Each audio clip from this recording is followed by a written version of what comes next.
en tant que citoyenne d'un endroit, je peux avoir envie de consommer de la gratuité, mais je peux aussi en donner.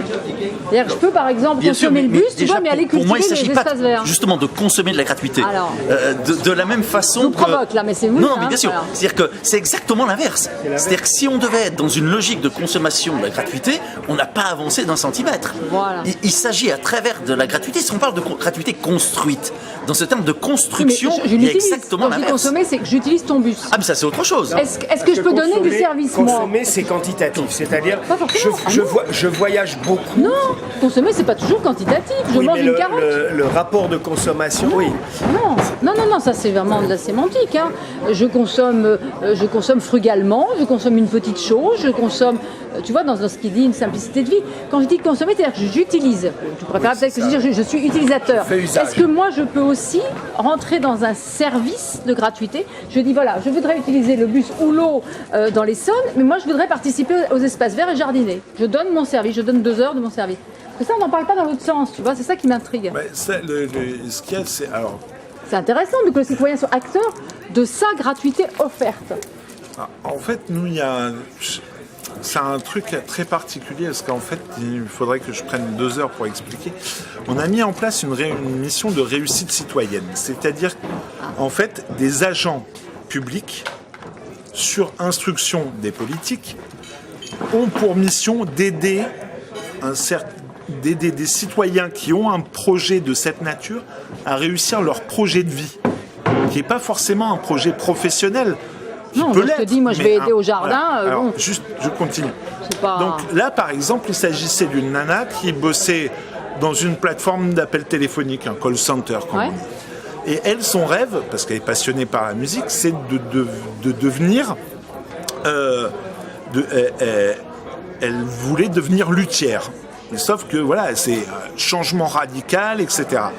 Donc elle avait besoin d'un petit peu de sous et elle avait besoin de conseils. Et en fait, avec la mission Réussite Citoyenne, on amalgame un certain nombre de personnes ressources sur la base du volontariat, des associations, de manière gratuite, qu'on mobilise au service du projet de cette personne. On est toujours dans le même sens, c'est bien d'accord. Laquelle vendredi à 18h30 ira jouer des airs de violon dans le cadre d'un concert dans une école de Grigny.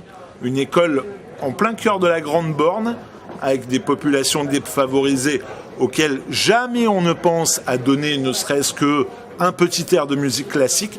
Là, elle, son retour solidaire, puisque c'est comme ça que c'est inscrit dans la dynamique de la réussite citoyenne, elle va le donner dans cette école au cœur de la Grande Borne. Enfin, j'entends le mot solidaire. Voilà. Voilà. Ça double, donc c'est double gagnant, parce que ça contamine. D'une part, elle montre un exemple positif. Et c'est dans la charte de la réussite citoyenne, tout ce dont tu bénéficies, tu dois le rendre de manière solidaire par une action qui peut être un concert, et ça c'est vraiment pertinent dans le cadre d'une dynamique d'un changement de vie. On est encore dans la même démarche qui nous obsède, qui est véritablement sortir d'un référent quantitatif économiste pour passer sur autre chose. Et cette autre chose, en fait, c'est le projet de vie qui inclut la solidarité et qui est l'émancipation au travers de la prise de conscience de l'interdépendance. Voilà. Mais quand on est dans l'interdépendance librement choisie... Mais attends, tous les bénévoles et les associations, ils sont vachement dans l'interdépendance librement choisie. Chez Emmaüs, justement. Non, mais voilà, c'est qu'à un moment donné... Mais c'est là où je parlais... Aujourd'hui, on nous dit, dépendre des autres, c'est mal. C'est aliénant. Putain, moi, je suis désolé, je vais te le dire tel que je le pense. Putain, heureusement que les autres m'aliénient. Putain, sinon, je serais un animal sauvage. Ah non, mais je pense pas que ce soit le propos du tirage au sort, les gars. Non, mais, mais après, le tirage au sort, on était sur... Voilà. Ah oui, tu as dit une chose, tu as mis une opposition entre tirage au sort et le fait d'être volontaire dans quelque chose. Est-ce que je peux me permettre de te dire que, par exemple, tu pourrais très bien, nous pourrions, là, ici, être tirés au sort dans le cadre d'un groupe qui est volontaire. C'est juste, par exemple, Guillaume est volontaire, je suis volontaire, tu es volontaire. On est vachement enthousiastes. D'accord. Et puis il y a trois. Voilà, on est tous les trois vachement enthousiastes. Alors comme ça, on est sûr qu'on va être... Là où j'ai pas été jusqu'au bout de mon propos, c'est qu'à un moment donné, je pense que dans l'absolu, une fois qu'on aura construit la société sans classe et sans État, à laquelle moi je rêve en tous les cas, parce que je me définis toujours comme communiste au sens essentiel, philosophique du terme, je trouve le communisme philosophiquement, c'est là où je me retrouve le mieux. J'ai même écrit dans mon blog, voilà, je ne vais pas revenir là-dessus. Mais à la fin, oui, d'accord. Mais le problème, c'est qu'aujourd'hui, nous sommes encore dans l'affrontement et nous sommes dans une période où l'affrontement idéologique est le plus violent. Et là, je préfère que les gens on prenne leur drapeau et qu'on y aille, et qu'on aille à la castagne, idée contre idée, bloc contre bloc, en disant voilà, moi je soutiens ça. À un moment donné, là aujourd'hui, ce qu'on a fait ce soir, on a tous brandi nos drapeaux. Et pas tant que ça. non mais pas nos drapeaux partidaires. Pas très partisans. Mais on a sorti les drapeaux d'une utopie partagée. La construction de la gratuité. Pourquoi ? Conviction claire et voilà, déterminée. mais c'est un drapeau, parce qu'on a tous dit qu'on voulait sortir du capitalisme aussi. Voilà. La question a été posée, mais pas répondue sur les différents modes de financement du dividende universel. J'ai pas compris en fait la question quand elle était posée, c'est pour ça que j'ai pas bien répondu, parce que c'est quelque chose que j'avais développé en me fondant sur les travaux de Baptiste Milondo. Donc il y a 3 grands chantiers. Un, c'est l'autofinancement, c'est-à-dire qu'on prend un certain nombre de ressources qui existent déjà au titre de la protection sociale. Ensuite, il y a toutes les économies que l'on fait, c'est-à-dire que les économies de fonctionnement sur l'État, puisqu'il n'y a plus besoin de contrôler. Et autres, on arrive avec tout ça à peu près à 25% d'autofinancement, direct et indirect. Et ensuite, il y a une grande réforme fiscale à faire. Alors là, il y a débat, soit par le biais effectivement de la fiscalité directe, soit par le débat de la TVA, de la CSG, de la création monétaire, etc. Voilà. À mon avis, il ne faut pas donner autant d'importance à l'argent. C'est pour ça qu'effectivement, je pense qu'il faut donner une dotation d'autonomie, mais en nature, pas la gratuité. Si on donne de l'argent, on alimente ce système. On reste dans le même système, c'est ce que je veux dire, on reste dans le même système. Il faut parler des dividendes universels. Oui, il disait que ce n'était pas trop en monnaie, je te rappelle. Il ne faut pas le donner en monnaie. Parce qu'en plus, effectivement, à mon avis, c'est pas super. On n'est pas encore assez éduqué C'est un peu peut-être à idéaliste cela. pour le financer. C'est au-delà de l'utopie, c'est l'illusion. Pourtant, ça a été longuement réfléchi, ça fait depuis de nombreuses années qu'on en parle. Moi, là, je n'ai pas eu tellement de contre-arguments à mon objection. Moi non plus. Comme il disait, c'était une partie qui n'est pas en monnaie. Mais voilà, si on dit en nature, là, ok. Tes transports, ta nourriture localement, tu vas aller participer à des choses, tout le basique, effectivement, il restera. On n'a pas besoin d'argent, on aura moins besoin d'argent. On critique ce système de l'économisme de l'argent. Pourquoi mettre l'argent au centre du système ? Non, justement, c'est tout en nature. Et ça, tu l'as dit, qu'il y a une partie du revenu qui serait pas en monnaie. Pour moi, ça doit être au maximum démonétarisé. C'est pour ça que je parlais de revenu social démonétarisé. Ça, c'est un changement de paradigme. Là, on est changement de paradigme. Parce que sinon, on l'aurait déjà fait. On aurait augmenté l'impôt sur le revenu. Bien sûr. On prend le système par la queue, justement. On le prend par la queue, par l'autre bout. Et en plus, je pense, voilà, c'est ça. Alors que si on essaie de modifier l'impôt sur le revenu et tout, là, on entre dans le système même et on n'est pas bon. C'est la même chose sur le débat sur le SMIC. C'est-à-dire que, c'est-à-dire que on peut débattre pendant des heures, mais entre 1200, 1300, 1700... Tant qu'on reste dans la logique d'augmenter le pouvoir d'achat, c'est-à-dire d'accéder mieux à la société actuelle, on est coincé. Et bien sûr, j'ai rien contre le fait que le SMICard ait une augmentation de salaire, mais on change rien. Fondamentalement rien, parce que les inégalités... C'est ce qu'on appelait auparavant le trait d'usurialisme. Voilà, exactement. Le niveau minimum sera augmenté, mais ce sera artificiel parce qu'avec l'inflation, les pauvres sont toujours pauvres. Donc il faut changer. On en revient au problème clé, c'est la création monétaire. C'est qu'il faudrait que l'État retrouve le droit régalien de créer de la monnaie, d'être à même de faire des emprunts à 0%, de s'emprunter lui-même à 0% pour créer des routes, des écoles, des hôpitaux. J'ai été évoqué à plusieurs reprises des monnaies complémentaires. C'est-à-dire qu'une bonne partie... c'est pas la même chose que ce que tu viens de dire. Oui. Non, mais c'est aussi... Non, c'est pas seulement ça. Non. C'est-à-dire que d'un côté, il faut bien... Je suis d'accord, il faut réappropriation de la monnaie. Ça, c'est évident. Mais en même temps, bien sûr. Mais parmi ces formes de réappropriation de la monnaie, l'invention de monnaie complémentaire, de monnaie locale. Je dirais, ça en fait partie, mais ça ne veut pas dire... Non. Pour moi, c'est pas un pis-aller. Ça marche, mais c'est un pis-aller. Non. Et de ce que vient de dire Guillaume sur vraiment le ça, c'est le débat que je peux avoir, par exemple, avec le MPEP. Le MPEP, qui eux sont vraiment dans une version, je dirais, de retour au franc, donc retrouver la maîtrise de la monnaie, mais ils veulent pas, parce qu'ils sont très jacobins quand même, ils veulent pas effectivement entendre parler de monnaie locale, de monnaie complémentaire. Voilà, pour moi, l'un peut aller avec l'autre, totalement. Voilà. Mais l'essentiel n'est pas là pour moi. L'essentiel, il est dans ce revenu démonétarisé. tant de mètres cubes d'eau, tant de kilowatts d'électricité, gratuité de la restauration scolaire, du logement, etc. Tant qu'on n'aura pas la création monétaire, on ne pourra pas écrire les lois. Ça aussi. Comment est justement ces différents partis de gauche sur ce que vient de dire Guillaume, c'est-à-dire sur alors, non, mais j'ai pas compris le début de la question. Où en est la dynamique des différents partis de gauche, de vraie gauche, mais je dirais que sur cette dynamique de se dire, alors je vais dire le gros mot qui est complètement qu'il ne faut pas dire parce que voilà, ce côté de pays souverain sur sa création de monnaie, sur sa gestion de ses finances. Mais c'est en débat à l'intérieur. Je crois que les choses progressent. Non, mais c'est en débat. C'est-à-dire qu'aujourd'hui, sur toutes ces questions, par exemple le Front de gauche, mais aussi le NPA, sont partagés. C'est-à-dire que dans chaque organisation, il y a des minorités, ou parfois des majorités, qui sont sur telle ou telle position.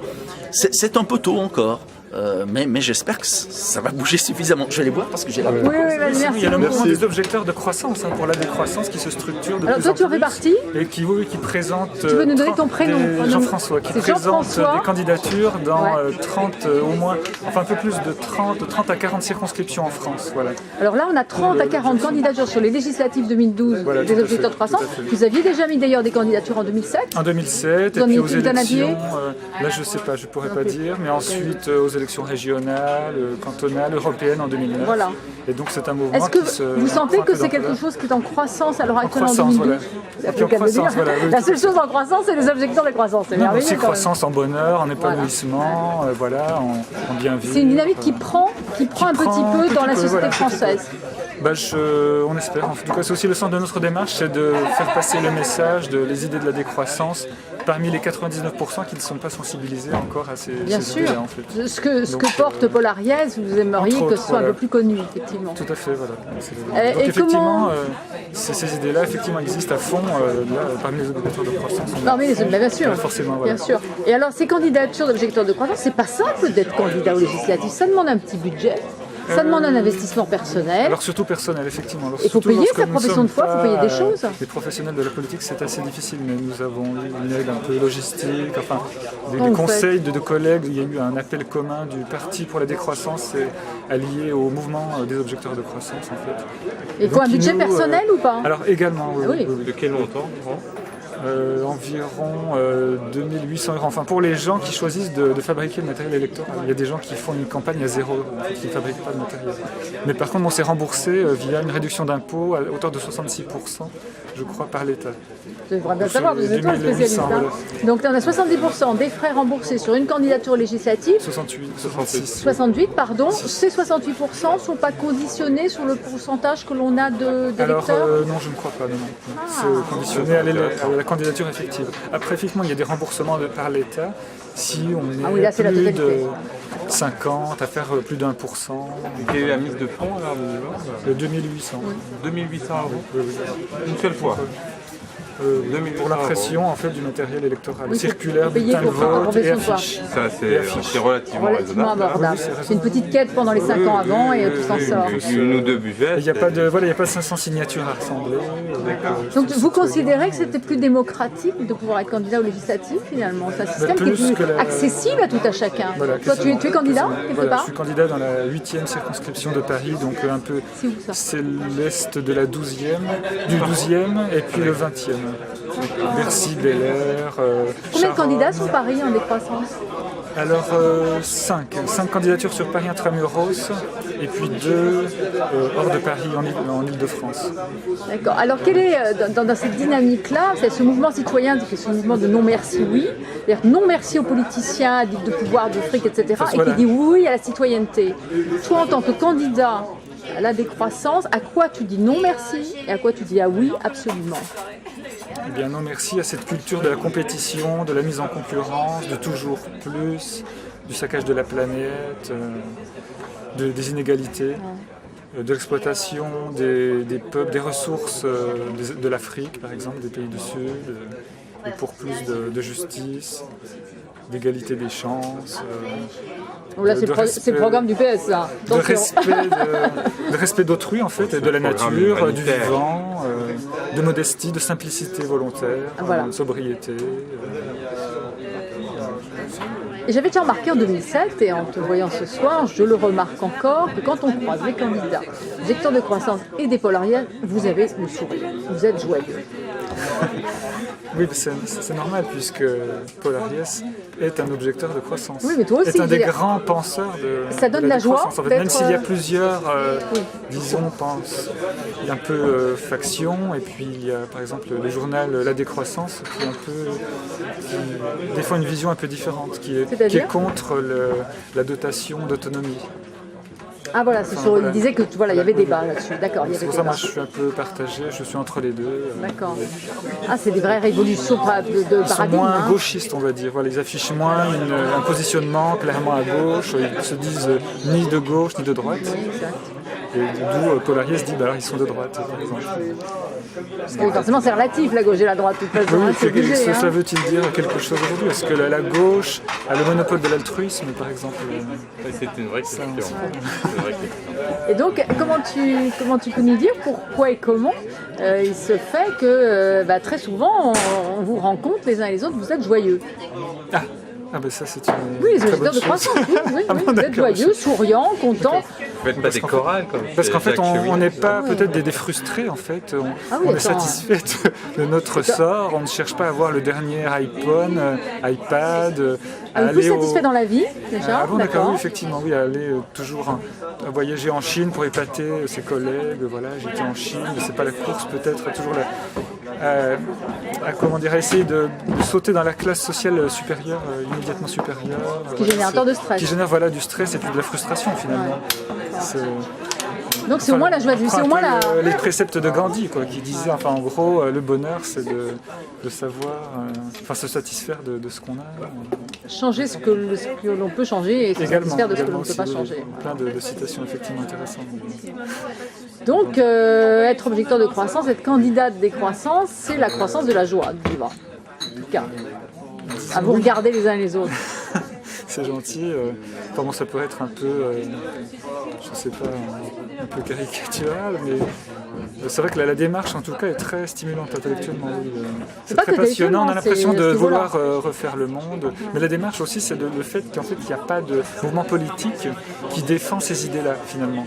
Donc on se dit, mais vraiment, et puis en plus comme il y a urgence, on estime qu'il y a urgence, à la fois écologiquement bien sûr, mais également socialement, on pense qu'on va dans le mur, que la classe établie, gouvernante, nous met dans le mur. Et en fait, simplement, pas forcément par malhonnêteté, également par aveuglement tout simplement. Ils ne peuvent pas voir la réalité, ils sont coupés de la réalité du bon sens. Et donc on se dit, il faut que j'y aille pour vraiment... Bon, au moins j'aurais fait ce que je peux. Après, on a bien conscience qu'on va pas... Peut-être aussi.